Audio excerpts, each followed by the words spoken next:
गुज़िश्ता कई दिनों के जो पुलिस मुकाबले थे, पुलिस और हुकूमत उसमें क्यों सूरत पर नहीं आई और तौहीन करने वाले का इल्ज़ाम साबित हुआ उस पर या नहीं हुआ, हुकूमत इसके लिए क्यों मुतारिक नहीं हुई? देखें, ये तो एक डिसिप्लिनरी कार्रवाई है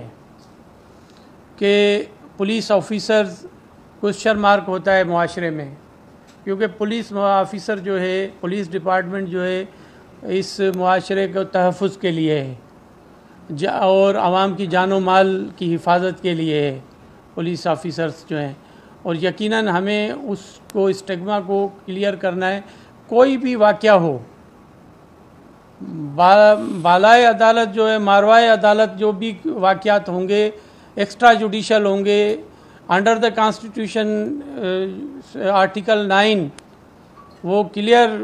गारंटी देता है हमारा कि उसमें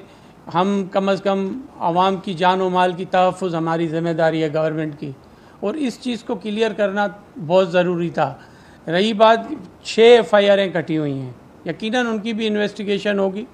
और हो रही है, और यकीनन एक चीज़, एक बंदा मारा गया है। अगर ब्लास्फेमी हुई है तो वो बंदा मारा गया है और उसको सर्टेन करना, एक FIR कटी पड़ी है उस पर भी, और उसकी जब तक फॉरेंसिक होगी, इसके लिए मैं आपको और आगे बढ़ के बता दूं कि एक ये आफ्टर दिस FIR, ये शायद 7वीं FIR होगी, छठी FIR होगी। 6 ही FIR के हम DIG नया लगा दिया है हमने मीरपुर खास का जुबैर दरेशक को, और वो एज ए चेयरमैन इस कमेटी के, उसके साथ 2 SSPs होंगे, SSP मीरपुर उमरकोट और SSP शहीद बेनज़ीराबाद, उनकी कमेटी के मेंबर होंगे जो इस सारे FIR की इन्वेस्टिगेशन